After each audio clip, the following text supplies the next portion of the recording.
Hello, happy summer to you all.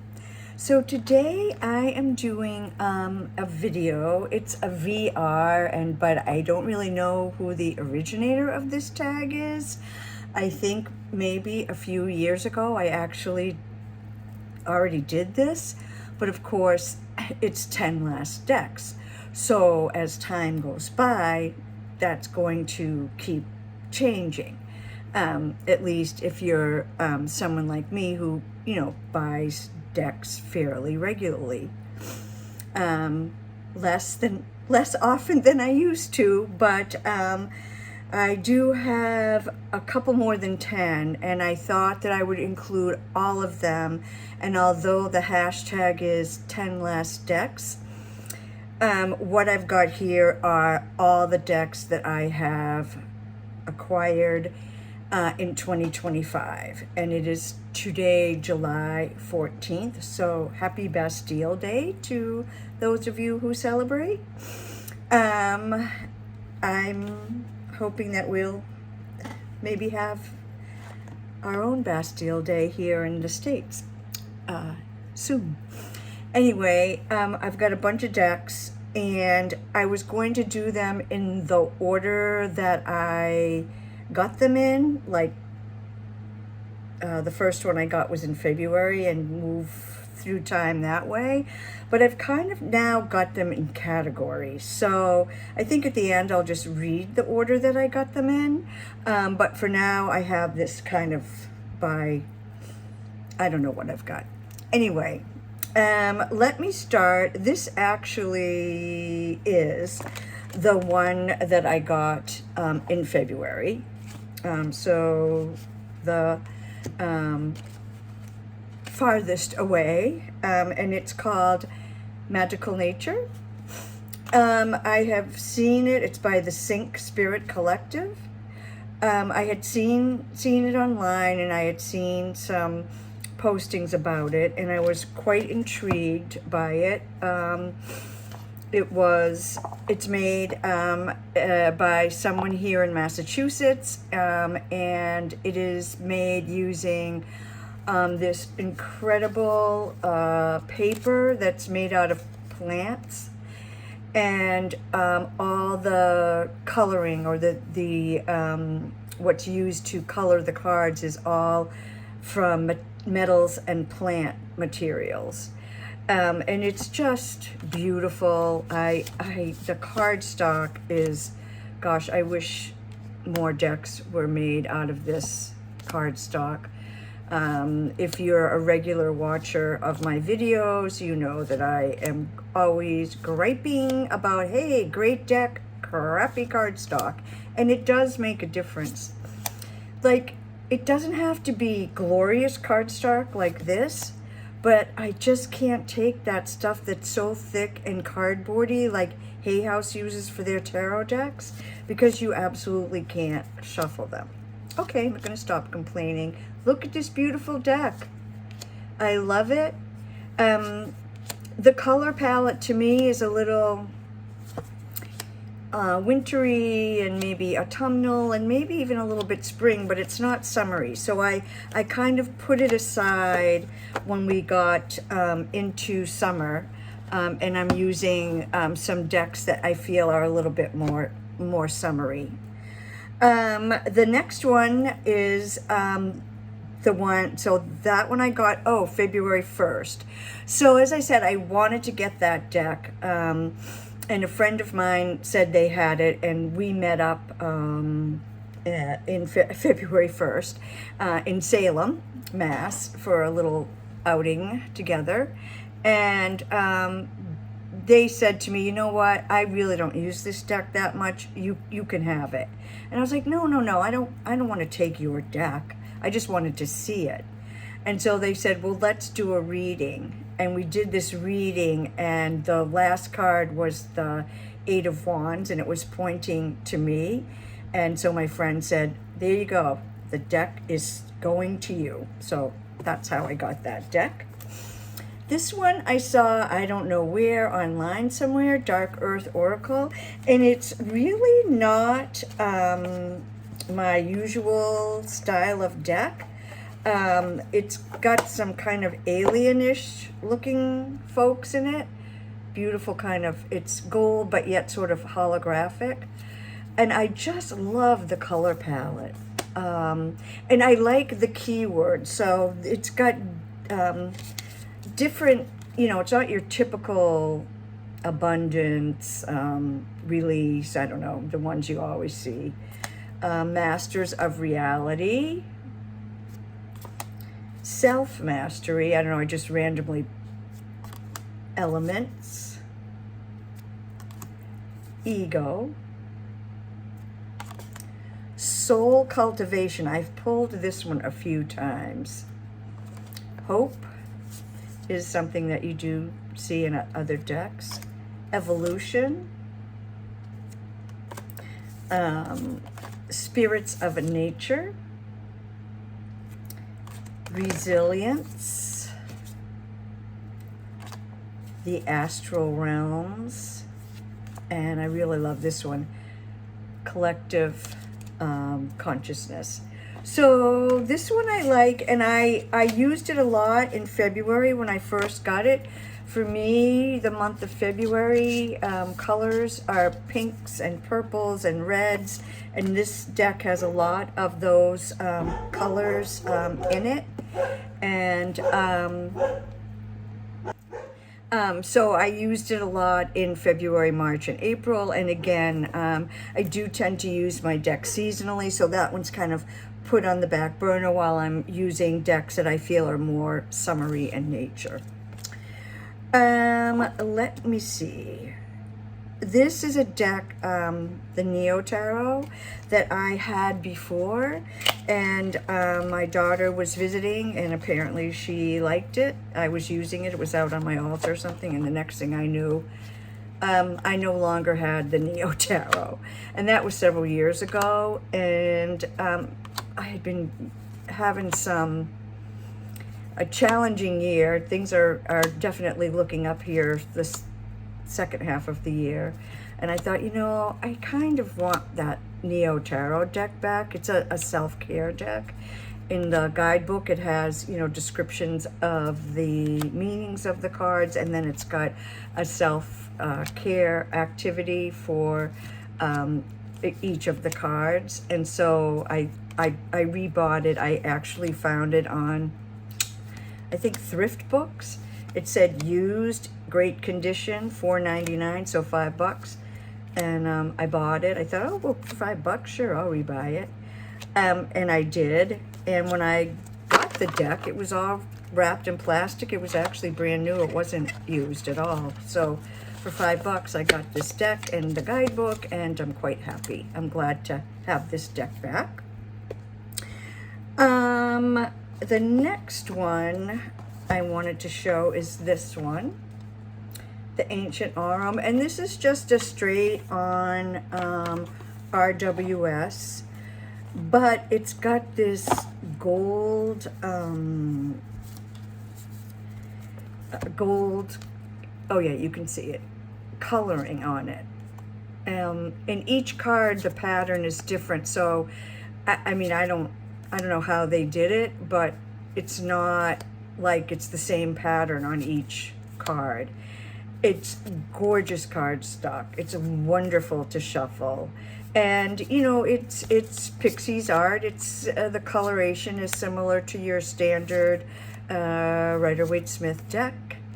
And I enjoy it when I feel like using a Rider-Waite-Smith. This has kind of been my go-to deck lately because it's just really pretty, beautiful cardstock, lovely to shuffle, and I am really enjoying this. Let me see. It is, so here's the information about it. It says author Arthur Edward Waite, artist Pamela Coleman Smith. This was made in Thailand, and it's Destiny Decks, I don't know, publishing. So it's, these are the backs. I really like it. I like it a lot. I'm glad I got it. You know, I thought to myself, really, Liz? just what you need, another RWS. But whatever.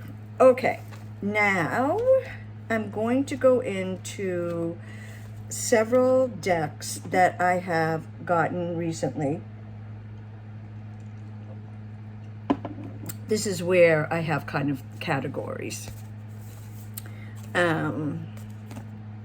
These are decks, 1, 2, 3, 4, 5 decks that I have bought and really not, several of them I haven't used at all. A couple of them, one I used maybe once. Not sure about these decks, but anyway. The first one is this one, The Spiritual Meaning of Birds. And I bought this deck because it has a lot of birds that I see around where I live. And I thought, you know, I think these are sort of, these, the art is reminiscent to me of Audubon's drawings, not precisely, but similar. And I thought it would be nice to have this deck, not necessarily to draw it and get a message, but to notice, oh, what bird did I see today, and then look it up in the guidebook. So as I said, these cards I'm showing now are all birds that are around me. I would say probably 3/4 of the deck are birds that I have around me. And so that's how I'm planning on using the deck. So for example, yesterday I was at the beach and I saw a cormorant. So when I got home, I pulled out the guidebook, and these are nicely organized by alphabetically, and you have a full color picture. So you have cormorant, planning, transition, commitment, and then it has the genus of the bird. Card meaning, cormorants lack oil to waterproof their feathers, so they soak them in order to reduce buoyancy before they dive. This suggests planning ahead and a conscious transition between air and water, so 2 elements. The cormorant shows that transitioning back and forth, where did I put the card? I don't know.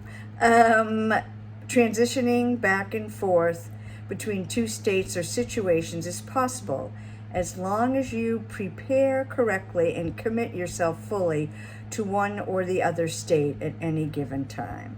And then it talks about where to find the cormorant, and as I said, a picture of the card itself. So that's how I have been using this. I haven't used it very frequently. It kind of got put aside for a while, and then I was like thinking about doing this video, and I'm like, oh yeah, this deck. All right, next up, I have not used this one at all. Minkiat El Signo. And Masha at Musings by Masha is doing a series of tutorials about this deck. And it's a deck I really don't know much about, but I know it is a historical deck. I know that it has more than 78, I think it's 97 cards, 98, 97 cards. And I thought, you know, this is probably a deck I should have, just to have as a student of tarot. And so I bought it. This is one of the ones Masha mentioned in her video. And I found it online. I think it's a low scarabeo, you know, for like 20 bucks. And I thought, okay, I'll get it. And then I was looking at it and I just thought, you know, I am never going to use this deck. So I don't know. I guess it's in my collection now. It's a historical deck. Why not? You know, I don't know. I'm going to be doing a deck culling in the fall, and this may end up in the pile. But for now, I'm exploring it, and I'm going to watch. Masha just posted a second installment on Minkiat. So I'll be watching that. And that is one of the 10 last decks I've gotten. Another one is this one. This was kind of a FOMO thing. Tarot of the Huntress. This is by Kara Small, a curated art deck honoring the archetypal goddess of the hunt, wildness, and the moon. I do love Artemis. I have a connection to her. I'm not one who's really that thrilled by curated art decks, but I've seen this deck on a lot of videos. People seem to really like it. Apparently people who like curated art decks, and the creator Kara Small recently posted that she only had a few left and that she's not going to reprint it. That's where the FOMO came in, and I thought, oh, what the heck. So I got it, and I haven't used it. And I don't think I ever am going to use it. So I think this is most likely a deck that I'll be moving on. It just doesn't do anything for me. I guess I thought that it would come with information about the actual art itself, who the artist is, why Kara picked that particular art for that particular tarot card, but there's nothing, zero, I could find on their website that says anything like that. And to me, without that, it's kind of useless. It just doesn't speak to me. I want to know, okay, what is this painting? What is this piece of art from, the painting it's from, and who's the artist? I'd like to know that at a minimum, just the artist. And then it would be also nice to say, and the reason I picked this for the world card is because blah blah blah, but there's nothing like that. So because there is nothing like that, this deck just doesn't speak to me. I'm not going to deny that it's lovely, but it's just not a deck I will use. So anyway, that is Tarot of the Huntress. And as I said, when I do my culling video in the fall, I am 99% sure this will be in the culling pile. All right, next up. So I am in a book group of tarot folks. We're reading Robert M. Place's big giant book, Tarot, History, Neoplatonism, Hermeticism, and I don't know, I forget the title. It's very long. And Bob Place came on to one of our meetings and was talking about his decks and that book. And anyway, this is one of his most recent decks, the First Occult Tarot. And I must say, I love how he's packaging his decks now. These are like fabric wrapped boxes, and they come out like this, but they're not, like you can hold it like this and the bottom part doesn't slip out. It's great. I like that a lot. And I also got the book. Now I'm thinking I probably could have just got the book, because I don't think I'm going to use this deck.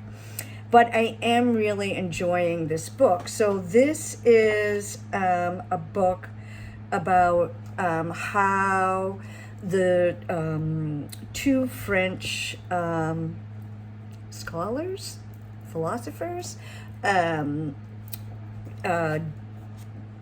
Comte de Millet and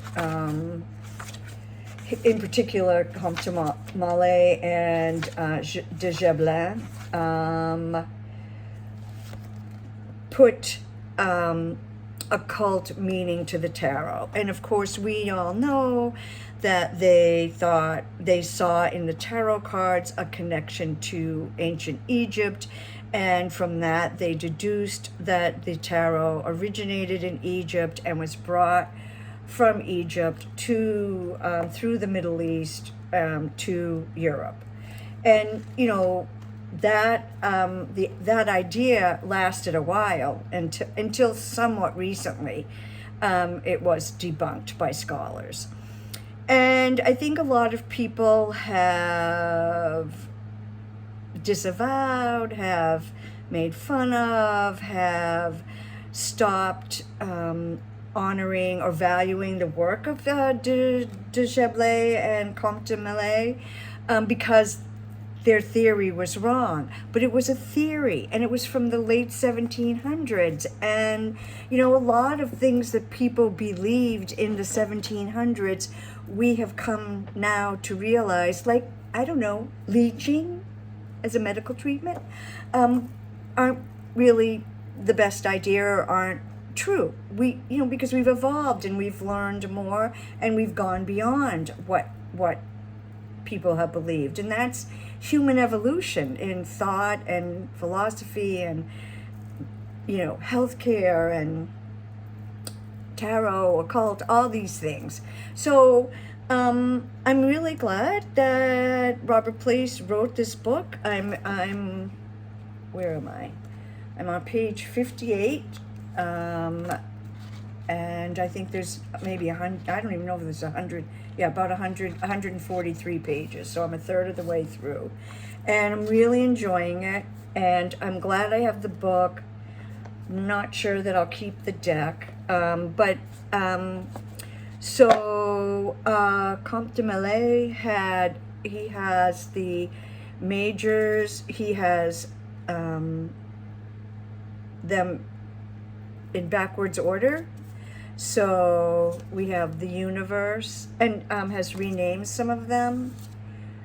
Creation, the sun, the moon, and you can see places, beautiful artwork. Aquarius for the star, the flaming sword for the tower, Typhon, temperance, death. I mean, the artwork is gorgeous. The hangman. I love this strength. Beautiful. Fortuna's wheel. The sage. Justice. Beautiful. The chariot of war. The lover, which is the old time way of this card, not lovers. Jupiter. The king. The queen. Juno. The Mont Blanc, sorry, for the magician, and Folly for the fool. So they have the majors in opposite order than how we normally see them. So I'm not sure if I'll use that deck or not, but I do love the artwork and I really am enjoying the book. And, you know, it's got some really good information about those two tarot scholars and how they came up with their theory. All right, next up, this is a deck, Reclaim Oracle, that I have seen folks raving about and loving and valuing and saying how wonderful it is for a really long time. And I never got it. I thought it was interesting and I could see how people use it. Let me just say, okay, so the keyword is, this one is absence, acceptance, and it's just so interesting how the creator, and I am sorry, the creator is, I should know this, Little Darkness is the name of the company. Oh, Marian Vasquez. Anger. I mean, she just captures the anxiety. Look at how some of these are so simple. Apathy, appreciation, and we see a range of words from negative to positive. Attachment, avoidance. Look at this awe. That just sums it up, right? A beautiful way. Belonging. And this is the card that made me buy this deck. Wow. I recently, several years ago, I guess, so not that recent, went through a betrayal. And when I saw that card, I just was like, yeah, that's it. That's exactly how it feels. Like someone just punched your heart out. So I just thought, you know what? I guess I am going to get this deck.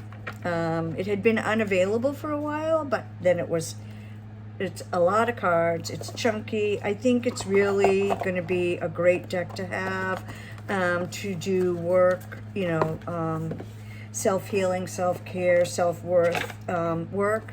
And I do lead a coven or a women's circle, and I'm going to, over the winter, I'm going to bring this deck, and I'm going to use it in our circle. All right. Next up, the Dreaming Waves Oracle. Oh, I love this. I love it, love it, love it, love it. This person also did the Healing Waves Tarot. That didn't speak to me so much, which is good because it's out of print. But when I saw this, the Oracle, I was like, oh, yeah. Gorgeous cardstock. We get this little card. Nice edging. Love the backs. I've pulled this card. I've pulled this card. I absolutely love this. The keywords are so, I haven't spoken about the keywords. So the Ocean's Lullaby, rest, rejuvenation, the world is your oyster, manifestation, the sea turtle's journey, longevity, patience, stingray, grace. If you've ever seen a stingray swimming, you understand why that works. Nautilus, the dolphin's dance, joy, ride the wave, seizing opportunities, the treasure map, the swordfish, swift action, North Star, faith, guidance. So it's got sea creatures, but it's got sea scenery. The guidebook, the keywords are great. The art is great. The guidebook is wonderful. It gets little teeny weeny font. The one complaint I have about this deck is, oh shoot, I didn't bring that card, is the cards aren't numbered, and the guidebook isn't in alphabetical order. So it's really hard to find the card you're looking for. So yesterday night, I thought, oh, I didn't draw a card today. I think I'm gonna go draw a card. So I thought, oh, I was really pulled to the Dreaming Waves Oracle, and I pulled this card, Lobster, and transformation, renewal, and for years, probably close to 40 years, my family, my spouse and I had a seafood restaurant here on Cape Cod, and I mean, lobsters were a big part of our lives, and I'm very grateful to lobsters because The house I'm sitting in right now, it belongs to me because of lobsters indirectly, I mean partially. So the lobster means a lot to me. It's very symbolic to me. Also, yesterday was one of my oldest friend's birthday. She passed away over 10 years ago, and her birthday was July 13th, and lobsters were her thing. So we always got together in the summer, either on or near her birthday, and we would all have lobsters. So, and to pull that card on her birthday, just, I don't know, it was synchronistic, I thought. So let's see, the lobster is, let me just say a couple things about this card, because it kind of blew me away. It blew me away because, as I said, of the symbolism for me in terms of our family's business, and my friend's birthday was yesterday, and then this is the lobster. Transformation, renewal, shedding the old. Lobster must shed its shell to grow, leaving itself vulnerable until a new, stronger one forms. They transform. Their hard shell protects them from predators, but when it grows too tight, it must be left behind. Each molt is a rebirth, an evolution into something stronger and more capable. And that is truly, that sums up the first part of my 2025. So this card really hit the mark for me, and that's just how this deck seems to be. So I love this deck. I use it a lot. I'm very, very happy to have it, and I recommend it highly. So next up is a deck that very popular. It's by Three Trees Tarot, Oak, Ash, and Thorn. This is the classic version with these backs, and this deck never really spoke to me that much. I mean, I knew people loved it, people rave about it, they talk about it, how much they love it, and I don't know why. Oh, I think because they're discontinuing this classic version and they're going to have a new version. They're practically exactly the same. The backs are different and the font is different, but I don't know, I just thought, you know what? I do like this art style. I'll give it a try. So the sword suit, I pulled out the aces. The sword suits are crows.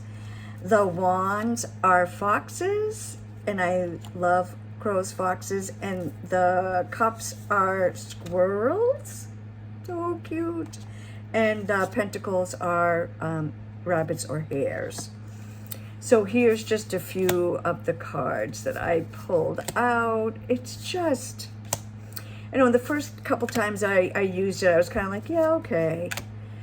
And then I just started looking at the cards more closely, and I just thought, okay, look at that. Oh my gosh, that Emperor, stunning. Okay, I get it. I get why people like this deck. Okay. So I'm glad I got this. And I have not used it that much. I think I'll use it more in the fall and winter. I don't know why I'm not feeling like it's a summery deck, but it's really any season, I suppose. But anyway, this is lovely. I'm really glad I got it. Adam Ohlers and Stephanie Burrows. Beautiful, beautiful deck. Oh, am I at the last one? Nope, two more. So this is an oracle that I saw online, the Enchanted Earth Oracle by Jessica LaHood, and it's the art, really. Amanda Clark. Oh my gosh, this is a rock pool deck. No, it only has like 33 cards or 36 cards. I just, come on, rock pool. Get your authors to do it 44 cards at least. Anyway, I'm really loving this deck. I've had it, let's see, Where's my little book? Oh, I can't find it. Anyway, I've had it about a month or so, and really liking it. I've been using it at bedtime. So a few weeks ago, I was using this deck, the messenger cards. This is an old deck. I've had this deck for, I don't know, close to 10 years. And I asked the question about forgiveness. And I got this card, compassion. So forgiveness takes compassion. I've just had this out in a card stand in my room for a few weeks now. And then the other night I pulled this card at bedtime. Forgive. Forgiveness, compassion, healing. And I want to read you what it says in the guidebook. I hope it is as powerful for you as it was for me. This card invites you to embrace the transformative power of forgiveness. When we forgive, we do so as much for ourselves as we do for others. You are standing at the threshold of healing. This is the part that really got me. Only blocked by your commitment to hold on to what wounds you. Think about that. Don't allow your heart to be hardened by the obstacles and hurt you have endured. Instead, release the burdens, resentment, and pain, and open your heart to compassion. So here we are back at the connection between forgiveness and compassion. Compassion for yourself, as well as for whoever needs your forgiveness at this time. While you may not always feel that someone is deserving of your forgiveness, this card serves to remind you that when you allow yourself to forgive, you allow yourself to say, I won't carry this pain anymore. I deserve to be free of this weight. It's no longer mine to carry. It goes on some more, but that really, really struck me. And I have both of these cards out, and I'm going to be doing some work with that, or continuing to do work with that. I did a whole video on this. I'm not going to show any other cards. So if you're interested in seeing the cards themselves, you can look and see them. I did a whole walkthrough of that deck. And then finally, this deck, Bon Sequitur. This is by Zephyr Fotenhauer. And this is very, this is one of those decks that friends have, and they say they like, and I've seen them posted on people's sites, and a friend of mine brought it to me and showed it to me, and I thought, I really like this, really like it a lot. But you know what? I don't really need it. I don't know that, one more deck, I don't know. Anyway, I didn't get it. And then a couple weeks ago, I just thought, it came up again. I saw it online, and I thought, oh, I really do like this deck. So here's what the author has to say. The Bon Sequitur Tarot was created over 3 years by Zephyr Fotenhauer following the death of her husband, Ben. And it goes on to talk about the deck. My husband recently died. And like I said, before I was looking at this deck and I didn't get it. And then all of a sudden I felt like, yeah, I think I am going to get this deck. So I just thought that was interesting. I did a pull a couple days ago, and I got 3 majors: the Sun with Temperance in the middle and the Hermit.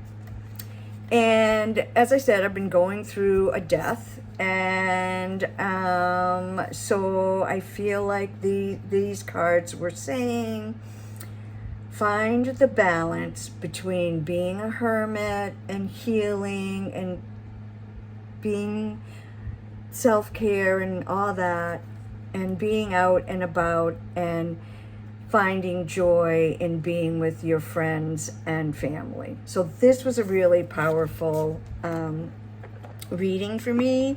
I really like the cards. They're square. I love square decks, and I can shuffle it. I have really small hands, but because it's a square deck, it just is great to shuffle.